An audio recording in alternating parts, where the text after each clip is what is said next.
क्या कभी ऐसा हुआ है कि आपने कोई न्यूज़ देखी हो अमेरिका की और वहां पर आपको इस तरह से लाइन लगाकर पानी भरने के लिए जाते हुए लोग नजर आए, या फिर कुओं में इस तरह से पानी के लिए लड़ते हुए लोग नजर आए, इस तरह से दूर दूर तक पानी के लिए अपने सर के ऊपर कंटेनर रखकर पैदल चलते हुए लोग नजर आए, या फिर इस तरह की जब हम लोग दुखद खबरें पढ़ते हैं कि गंदा पानी पीने की वजह से लोगों की मौतें हो गई, उसमें हम लोग जब संख्या देखते हैं तो सबसे ऊपर भारत क्यों नजर आता है? अब गुड न्यूज़ हमारे पास ये है कि ऐसी खबरें अब भारत से नहीं आएंगी, क्योंकि भारत का एक शहर पुरी अब बन गया है भारत का पहला शहर जो कि हर घर को 100% हाउस होल्ड को tapped safe drinking water supply देगा।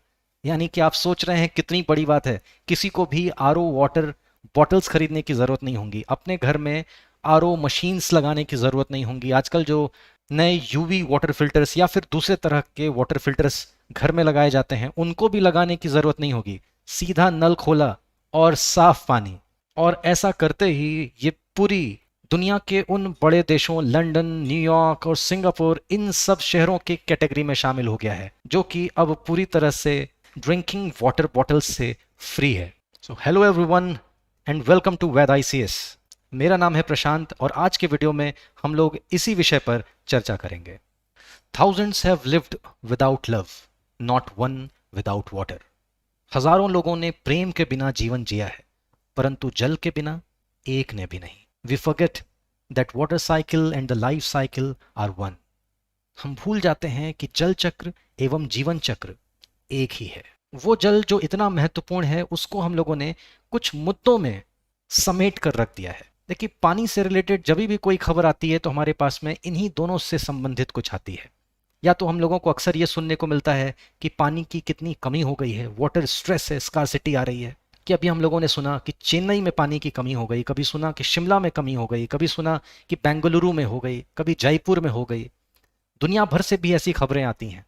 अभी साउथ अफ्रीका के केप टाउन में तो जो पब्लिक वाटर सप्लाई थी वहां पर आर्मी मेंस को खड़ा करना पड़ा कि कोई ज्यादा पानी ना भर ले। वहीं दूसरी तरफ जो दूसरी खबरें आती हैं हम लोगों को ये सुनने को मिलता है कि पानी को हमने कितना ज्यादा कंटेमिनेट करके रखा हुआ है, अनसेफ ड्रिंकिंग वाटर बना दिया है। या तो उसमें केमिकल्स बहुत ज्यादा हैं या फिर पैथोजेनिक लाइफ फॉर्म्स बहुत ज्यादा हैं, जिनके कंजम्पशन से बीमारी होना और मृत्यु होना बहुत हद तक संभावित है।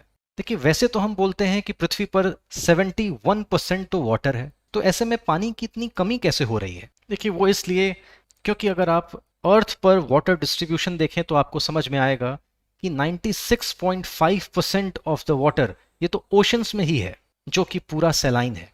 कुछ दूसरे सैलाइन सोर्सेज में अर्थ का 0.9% पानी है, तो ये पूरा वाटर तो हम कंज्यूम नहीं कर सकते। तो जो फ्रेश वाटर है वो सिर्फ 2.5% है। उस 2.5% का 68.7% पानी तो ग्लेशियर्स और आइस कैप्स में मौजूद है, 30.1% पानी ग्राउंड वाटर्स में मौजूद है और सिर्फ 1.2% पानी सरफेस वाटर में है। उस 1.2% सरफेस या अदर फ्रेश वाटर की अगर बात करें तो 69% पानी या तो ग्राउंड वाटर है, माफ कीजिएगा ग्राउंड आइस है, या फिर परमाफ्रॉस्ट है। 20.9% पानी लेक्स में है और इस तरह से ये रहा बाकी का डिस्ट्रीब्यूशन। रिवर्स की बात करें तो सिर्फ 0.49%। तो इस डिस्ट्रीब्यूशन टेबल से हमको ये समझ में आ रहा है कि पृथ्वी पर पानी की कमी नहीं है, पर फ्रेश ड्रिंकिंग वाटर की कमी है। और जैसे जैसे अर्थ की ह्यूमन पॉपुलेशन और एनिमल पॉपुलेशन बढ़ रही है, अब पृथ्वी पर 800 करोड़ के आसपास ह्यूमन पॉपुलेशन हो चुकी है। सबको पीने का साफ पानी चाहिए। इतने रेयर फ्रेश वाटर की वजह से वो काम पूरी तरह से हो नहीं पा रहा है। देखिए, वो भी हो जाता, पर हम लोगों ने वाटर को कंटेमिनेट भी बहुत करके रखा है। इंडस्ट्रियलाइजेशन के प्रोसेस की वजह से कई सारे हम लोगों ने डैम्स बना दिए, इंडस्ट्रीज खड़ी कर दी। फैक्ट्रीज से निकलने वाला एफ्लुएंट डिस्चार्ज पानी को या तो गंदा करता जा रहा है, डैम्स से पानी रुकता जा रहा है।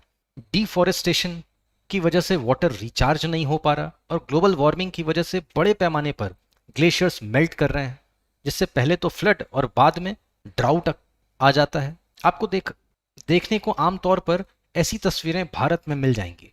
देखिए, कहा जा रहा है कि 2030 तक अगर ऐसे ही चलता रहा तो भारत एक बहुत बड़ी वाटर क्राइसिस का सामना करेगा। कहते हैं आज भी भारत में लगभग 600 मिलियन लोग वाटर क्राइसिस का सामना कर रहे हैं। वाटर स्ट्रेस का सामना कर रहे हैं।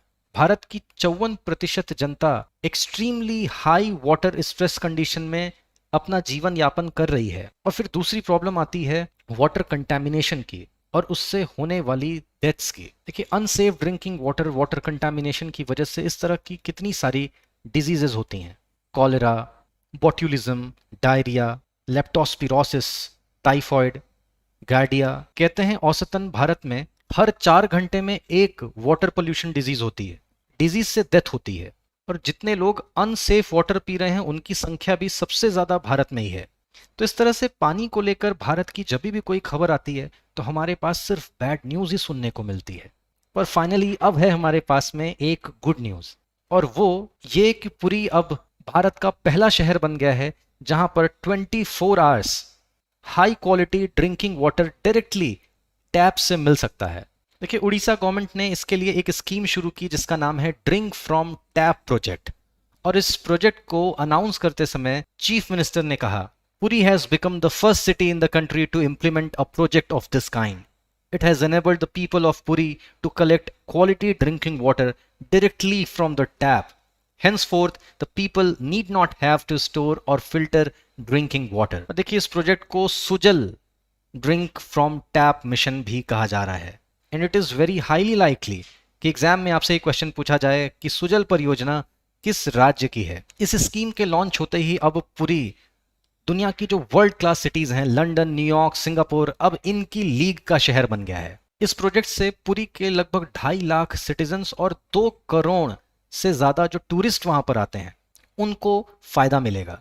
अब उनको इस तरह से वाटर बॉटल्स को कैरी करने की जरूरत नहीं पड़ेगी। उसके लिए उड़ीसा गवर्नमेंट पूरे पुरी शहर में 400 से भी ज्यादा स्थानों पर वाटर फाउंटेन्स लगाने जा रही है। देखिए, वाटर फाउंटेन्स क्या है, वो इस तरह का एक फिल्टर मशीन होगा जिसके अंदर से आप इस तरह से यहाँ पर आप टैप प्रेस करेंगे तो यहाँ से प्योर ड्रिंकिंग वाटर आएगा। और ये पूरे शहर में 400 से ज्यादा स्थानों पर होंगे तो जगह जगह आपको मिल जाएंगे। वाटर बॉटल्स कैरी करने की जरूरत ही नहीं, वाटर बॉटल्स कैरी करने की जरूरत ही नहीं।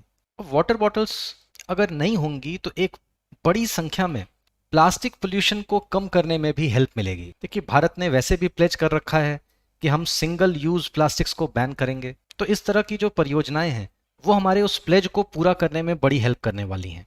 और इस तरह से जो हमारी वाटर बॉडीज हैं, रिवर्स हैं, लेक्स हैं, स्ट्रीम्स हैं, जब वो प्लास्टिक बॉटल्स से गंदी होती हैं तो देख के बड़ा ख़राब लगता है।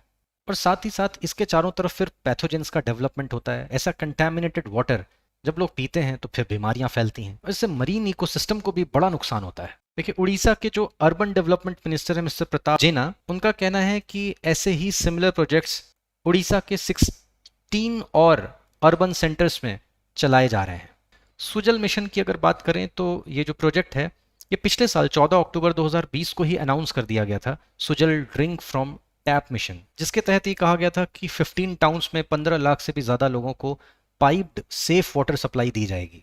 और तब उस मिशन का ये लक्ष्य रखा गया था कि मार्च 2021 तक 50 टाउन्स और जोड़े जाएं और मार्च 2022 तक उड़ीसा के सभी 114 अर्बन सेंटर्स को इससे जोड़ दिया जाए। कि वैसे तो भारत बड़ा ही दम भरता है, हम लोग कहते हैं कि 21वीं सदी एशिया की और उसमें भी खासकर से भारत की सदी होने वाली है, पर आज भी भारत सोशल पैरामीटर्स में बहुत पीछे है। जब सबसे ज़्यादा अनसेफ ड्रिंकिंग वाटर सप्लाई की बात करें, उस पर निर्भर लोगों की बात करें तो वो भारत में ही है। जब नंबर ऑफ डेथ्स की बात करें तो देखते हैं कि हर 4 घंटे में किसी एक व्यक्ति की खराब पानी पीने की वजह से डेथ हो जाती है। भारत में वाटर कंटामिनेशन का लेवल बहुत ही ज़्यादा हाई है।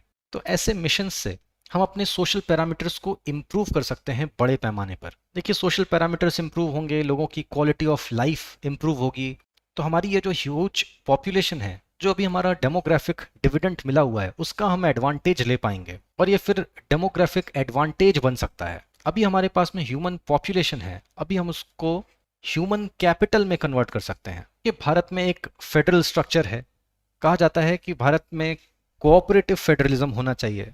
कोऑपरेटिव फेडरलिज्म से भी ऊपर उठकर कोऑपरेटिव सब फेडरलिज्म, कॉम्पिटिटिव फेडरलिज्म, कॉम्पिटिटिव सब फेडरलिज्म, इन सभी चीज़ों से ही देश की तरक्की होगी। जब उड़ीसा ऐसा कर रहा है और उसमें पूरी ऐसा कर रहा है तो देश के दूसरे राज्यों, दूसरे शहरों को भी इसको फॉलो करना चाहिए। और सिर्फ भारत को ही क्यों, दुनिया के दूसरे शहरों को भी इससे सबक लेकर आगे आना चाहिए और ऐसी परियोजनाओं को इम्प्लीमेंट करना चाहिए। इनफैक्ट हम लोग एक कदम और आगे बढ़ें कि वाटर को फिल्टर करने की आवश्यकता ही क्यों पड़े। हमको अपने डेवलपमेंट को ही इस तरह से मोल्ड कर लेना चाहिए जिससे कि हमारे पास में जो नेचुरल वाटर है वो पॉल्यूट ही ना हो। देखिए, हमको कुछ इस तरह का कॉन्सेप्ट लेकर आना चाहिए जैसे हम लोगों ने सस्टेनेबल डेवलपमेंट का कॉन्सेप्ट शुरू किया कि जो नेचुरल रिसोर्सेज हमने अपने पूर्वजों से इनहेरिट किए हैं उसको एज इट इज या फिर उससे अच्छी कंडीशन में अपने आने वाली जनरेशन्स को ट्रांसफर करेंगे। And water is one of the most precious natural resources we have. दूसरी चीज, हम अपने डेवलपमेंट को इस तरह से भी कर सकते हैं जैसे कि इंडिया का मेक इन इंडिया कैंपेन के साथ में जो जोड़ा गया है जीरो डिफेक्ट जीरो इफेक्ट, कि हम लोग कुछ भी प्रोड्यूस करें, कुछ भी मैन्युफैक्चर करें, कोई भी इंडस्ट्री चलाएं, उसको इस तरह से चलाना है कि एनवायरनमेंट के ऊपर आए जीरो इफेक्ट। तो हम ऐसी उम्मीद करते हैं कि भारत के दूसरे शहर और दुनिया के दूसरे शहर पूरी की इस उपलब्धि को फॉलो करेंगे और आने वाले समय में क्वालिटी ऑफ लाइफ इंप्रूव होगी और ह्यूमन पॉपुलेशन ह्यूमन कैपिटल में कन्वर्ट हो पाएगी। आशा करता हूं कि इस वीडियो से आपको काफ़ी कुछ जानने और सीखने को मिला होगा। और भी इस तरह की वीडियोस देखने के लिए देखते रहिए वैद आईसीएस का यूट्यूब चैनल।